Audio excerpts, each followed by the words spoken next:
Shuya kuno chirege uchema chinyarira shuya kuno kumuchitaure panapo we panapo we kuno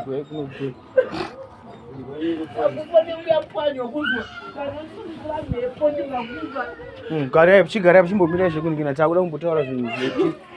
zvizvipedzezvi ndizvo yezve imugare uko yezve imugare chema kuenda wadzimu wadzosera chinhu chauya chokwadi chiregera uchema takuda kuita kuti munhu asunungurwa aiwa zvatopera chigare chiregera uchema chimbobukuta musoro ukachema zvatinda kuita ndo chokwadi musachema mufana chimurubatirei ngatitende wadzimu aiwa uyai kubatsirwa kune mabasa musoro ndofunga muri kuzvionera zvaitika chiitiko chinoshamisa chinotyisa chinovhundutsa uyo awana imbwa yake yakanga yakabiwa kuchitongeza tinoimba kuti nese muchazvionerawo zvizhinji zvakuzobuda muzvivhidhio aiwa chiremba Samson vari kutendwa zvinoshamisa zvinotyisa icho chiitikwa icho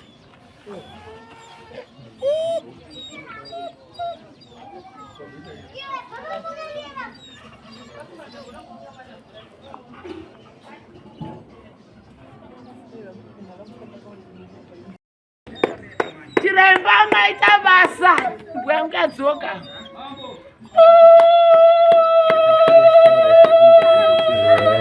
ndo zvishamiso zvomuri kuona maita basa chiremba kune vanhu vakabirwa imba yavo vakomana vakauya kudara chiremba Samson vakagadzirirwa maita basa tarisai muone ndofunga mese muri kuona ambuna kundifonera ava ndo vakanga ndakafunga kuti bebe mandikanganwa zvechiwaiwa mai yakanga yabayimbwa uyo akamira pari mutemo makaudzwa ndiye yakanga yabayimbwa dare makarinzwa ati mukagona zvakaitwa nedare ndikati ndivafonere nekuti mimi ndimakanditadzira asi mandipedzera bhora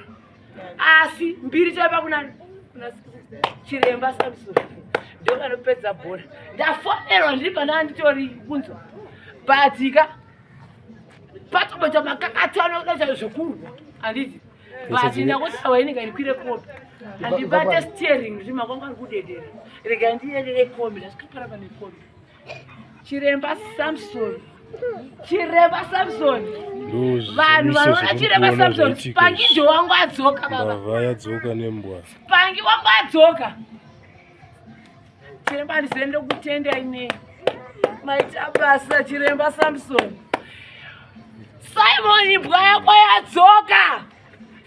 Mofele imbwa yako yadzoka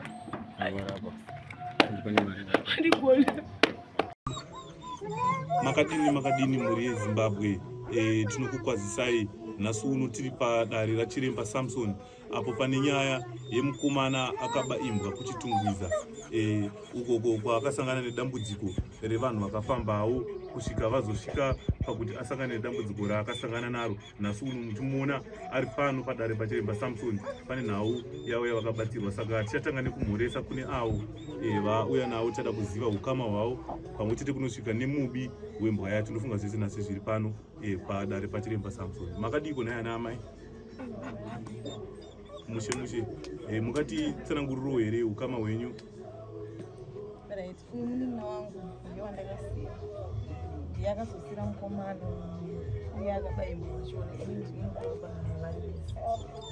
aiwa tinokutendai. Mhuri yeZimbabwe iri kunzwa. Mukatitsanangurirewo here mafambiro akaita nhau dzamara kusvika nhau yava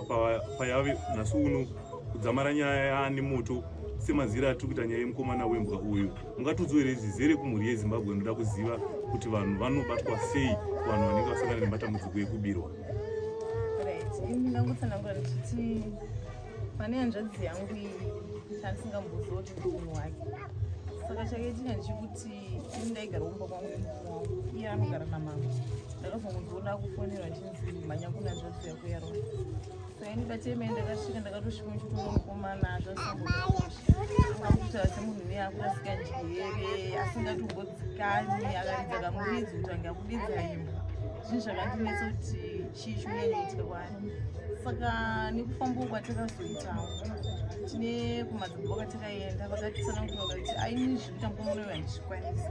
zvinotoda munhu akatobata dare rake ndiye anokwanisa kumugadzira kuti mukomana uyu akabayirwa ane nzvimbo yaakaenda kamubayirwa tikati zvinoesu tichaziva sei kuti akabayimbwa apo tikwanise kuenda kunotaura nevanhu vacho akati tega timuite zvokuti angoita zvirinani akwanise kufamba nemusvika kwaakaita sepaakabayimbwa mukomana akatora imbwa zvitungisa saka musi wachinoyo zvavakatitsanangurira ndandisina mari ndasino zvokuti ndashandise kuti abatsire takabva tadzokera mangwana yacho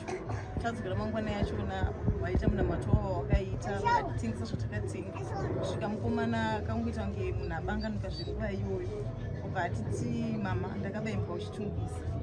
zvikanzi ukabayimbwa uchitungisa papi zvikanzi mama handei kwandakabayimbwa uchitungisa saka panguva ichinoyo mama vanomuda kumbozvinzwisa kuti vazvitore sisiriya semunhu airwara vakangozvina saka angoramba achingotaura nyaya kuti ndakabayimbwa uchitungisa saka inini ndakangoita sekuti ndangoti mama imini ngatingoite zvekutaura mukomana uchitungisa tibva takwira bhasi iye ndaituma directions saka takasvika pamba paakabayimbwa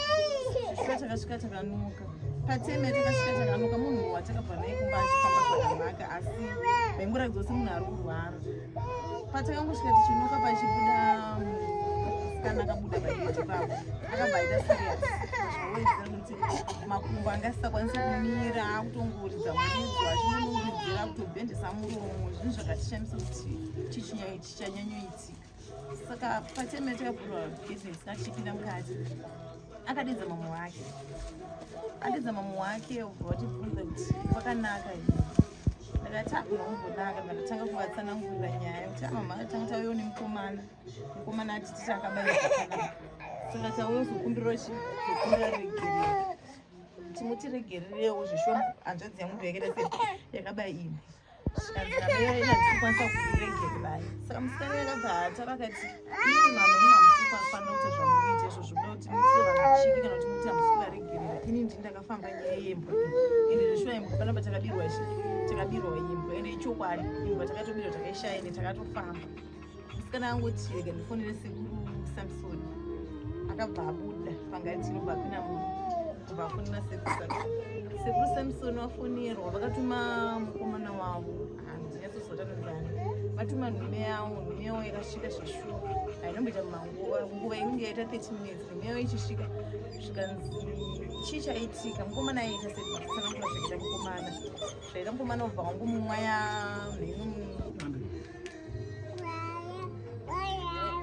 ndo zvakaitika kuti tisvike muzuva ranhasi hei zvakaoma mhuri yezimbabwe zviri kutoitika kutaura kune vanhu vari kusangana nematambudziko ekubirwa titori nemukomana akabayimbwa muchitungwiza uyu ari muurwere kana kuti ari mudambudziko rekugadzirwa kuburikidza nevanhu vakabirwa imbwa saka tichatsanangurirwa zvizere ndofunga nevamwe vacho vanova vahama vemunhu uyu ari kunzi ndiye akabayimbwa hama iguru mungatitsanangurirewo here nemonero wamakaita nawo kusvikira musiko pakugamuchira kuti